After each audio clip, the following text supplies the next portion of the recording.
Hello दोस्तों, मैं दिव्यांश श्रीवास्तव लेकर हाजिर हूँ पर्यायवाची की महत्वपूर्ण श्रृंखला। एक बार फिर रेस एकेडमी अयोध्या हमारा यूट्यूब चैनल आपका स्वागत, वंदन एवं अभिनंदन करता है। जैसा कि आपको पता है कि हम लोग आज बंदर की पर्यायवाची देखेंगे। बंदर के पर्यायवाची से महत्वपूर्ण जो बिंदु हैं तद्भव, तत्सम, लिंग, वचन, शब्द, संज्ञा और अर्थ, इन सब पे चर्चा करेंगे और इनके जो महत्वपूर्ण पर्यायवाची शब्द हैं उन पर्यायवाची शब्दों की बात करते हैं कि पर्यायवाची शब्द कितने जो इम्पोर्टेंट हैं, आपको वही ध्यान रखने हैं। बस आगे बढ़ते हैं हम लोग इसी श्रृंखला में। जैसा कि आपको बता दें कि हनुमान जी जो है इन्हीं का रूप थे, तो हनुमान जी की जो है स्तुति से स्टार्ट करते हैं हम लोग।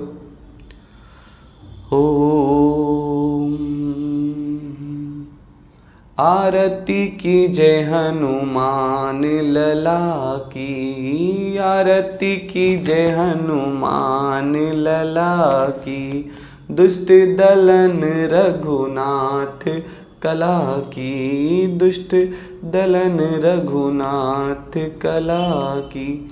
और पता है एक मुझे बहुत अच्छा लगता है, बाली समय रवि भक्ष लियो तब तीनों लोक भयो अंधियारो। बहुत अच्छी पंक्तियाँ हैं भगवान की स्तुति। आप लोग इसी के साथ जो है हम लोग स्टार्ट करते हैं, क्योंकि ज़्यादा लंबी वीडियो ना हो, आप लोगों को पढ़ने पे डिपेंड आते हैं हम लोग। जैसे बंदर की अगर हम पर्यायवाची देखें तो सबसे पहले बंदर के महत्वपूर्ण बिंदुओं की चर्चा कर लेते हैं कि बंदर शब्द है कैसा शब्द। तद्भव है, तत्सम है, देशज है, विदेशज है, कैसा शब्द है। तो बंदर जो है वो एक तद्भव शब्द है। बंदर कैसा शब्द है? तद्भव है, जिसका तत्सम जो है वो वानर होता है। क्या होता है भैया? वानर। तो वानर एक तत्सम शब्द है, जबकि बंदर एक तद्भव शब्द है। साथ में अगर लिंग वचन की बात करें तो जो लिंग है बंदर शब्द में वो है पुल्लिंग। बंदर एक पुल्लिंग शब्द है। मैं बंदर की बात नहीं करता, बंदर बंदरिया होता है, बंदर एक पुल्लिंग शब्द है। अगर हम वचन की बात करें तो यह एक वचन शब्द है, एक वचन है। अब अगर शब्द की बात करते हैं कि कैसा शब्द है, ऋण है, यौगिक है, योग ऋण है, तो आपको क्या बताना होगा कि कैसा शब्द है बंदर। तो बंदर एक ऋण शब्द है। कैसा शब्द है भैया? ऋण शब्द है, क्योंकि बंदर को तोड़कर दो शब्द बनाए नहीं जा सकते। बंदर कोई तीसरा अर्थ भी नहीं निकलता, इसलिए योग ऋण भी नहीं है।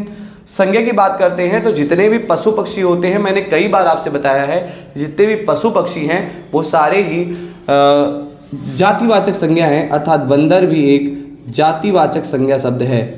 जातिवाचक संज्ञा शब्द है। अगली बात करते हैं अर्थ के आधार पर।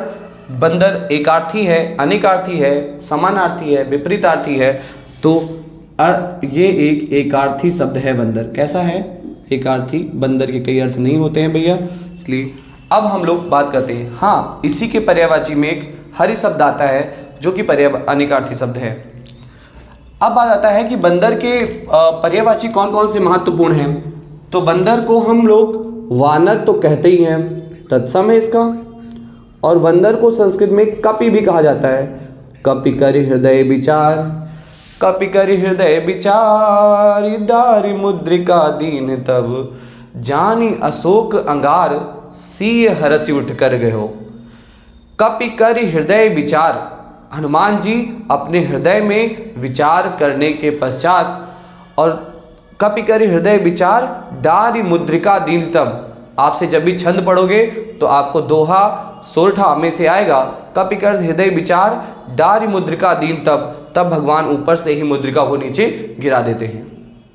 और जानी अशोक अंगार, और उस मुद्रिका की चमक को देखकर सीता जी ये समझती हैं कि ये क्या है? अशोक का अशोक से गिरा हुआ जो है वो अग्नि का जो है अंगार है, अंगार का टुकड़ा है।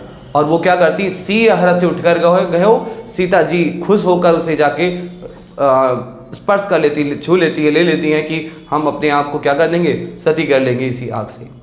लेकिन भ्रांतिमान अलंकार भी है इसमें, और क्या होता है इसी के साथ जो है उनका भ्रम टूट जाता है और वो क्या करती हैं भैया? फिर जो है आगे की जो आपको पता ही है, फिर ये वहीं का है। तो कपि हो गया, बानर को ही कहा जाता है। इसको मरकट भी कहा जाता है, मरकट।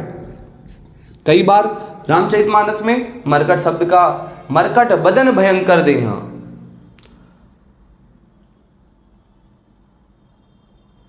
मरकट बदन भयंकर देही, हाँ सुनि कपि प्रकट कीन निज देहा, जैसा भी है वैसे जो है अगर आपको पता होगा कि ये कब का वर्णन जब नारद मोह का है तब उनको मरकट वदन भयंकर देही, मरकट के समान उनका मुख था और भयंकर देही, और उनका शरीर एकदम विशाल काय था और बंदर जैसा मुख था जब नारद जी को भगवान ने जो है उनको रूप दिया था हरि का। हरि भी इनका वानर का अर्थ होता है हरि, और भगवान ने ये बात कही थी भैया कि जाओ हरि का आपको वह रूप मिले जिससे आपका कल्याण हो। नारद को भगवान ने कहा था कि हरि का वह रूप आपको प्राप्त हो जिससे आपका कल्याण हो, और हरि का अर्थ वानर होता है, तो उनको वानर का रूप प्राप्त हुआ, क्योंकि जो है वो हमेशा क्या बोलते हैं ब्रह्मचर्य को पालन करने वाले थे। उनका जन्म ही इसलिए हुआ था, उनको प्रेम में, उनको जो है गृहस्थ में नहीं आना था, इसीलिए भगवान ने उनके उद्धार के लिए किया था। इसके अलावा कीस बहुत महत्वपूर्ण है, जान नहीं पाएंगे अगर आप नहीं पढ़ते। वैसे आप अगर कभी ध्यान से बंदर को देखे हो तो बंदर को अगर ध्यान से देखिए तो कीस काटता है, वैसे चिढ़ाता है वो, और कीस मतलब खीस, और ये वानर हो गया। इसके अलावा इसको शाखा मृग भी कहा जाता है। क्या कहा जाता है भैया? शाखा मृग, शाखा मृग मतलब ऐसा मृग बहुत उछल के चलता है, और वैसे ही वानर भी क्या है भैया? वानर भी उछल के चलता है, एक शाखा से दूसरे शाखा, दूसरे शाखा से तीसरे शाखा, तीसरे शाखा से चौथे शाखा की बात अगर हम करें तो वो जो है उछल के चलता है। और एक बचा है कौन सा?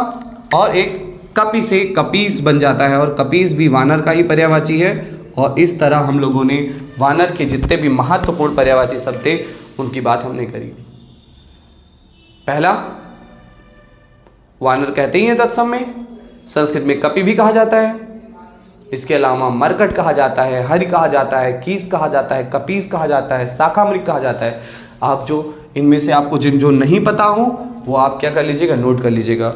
आपको पता है हरि एक ऐसा शब्द है जो अनेकार्थी है। क्या है? अनेकार्थी शब्द है, इस बात का ध्यान रखिएगा।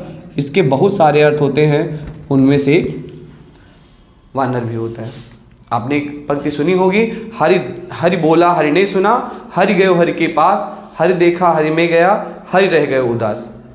इतने सारे पंक्ति में इतने बार हरि आया है, अलग अलग, कहीं मेढक के रूप में, कहीं जो है सांप के रूप में, तो कहीं हरि का अर्थ जलाशय के रूप में, तालाब के अर्थ में आया है। तो इस तरह हरि के कई अर्थ हैं, इसलिए हरि अनेकार्थी शब्द है। तो आपको कैसा लगा वानर का अपनी नोट्स में नोट कर लीजिएगा, और जब भी आपको इनमें से जो लगे कि हाँ ये बड़ा महत्वपूर्ण है और ये वाला मुझे याद होना चाहिए, सारे याद हो ना हो, बस एक याद हो जाए, वो ध्यान रखिएगा जो आपको नहीं पता है। ठीक है भैया, इसी के साथ ये वीडियो समाप्त होता है। थैंक यू, जय हिंद। वीडियो को लाइक शेयर सब्सक्राइब करें और हम अगली वीडियो में मिलते हैं। धन्यवाद।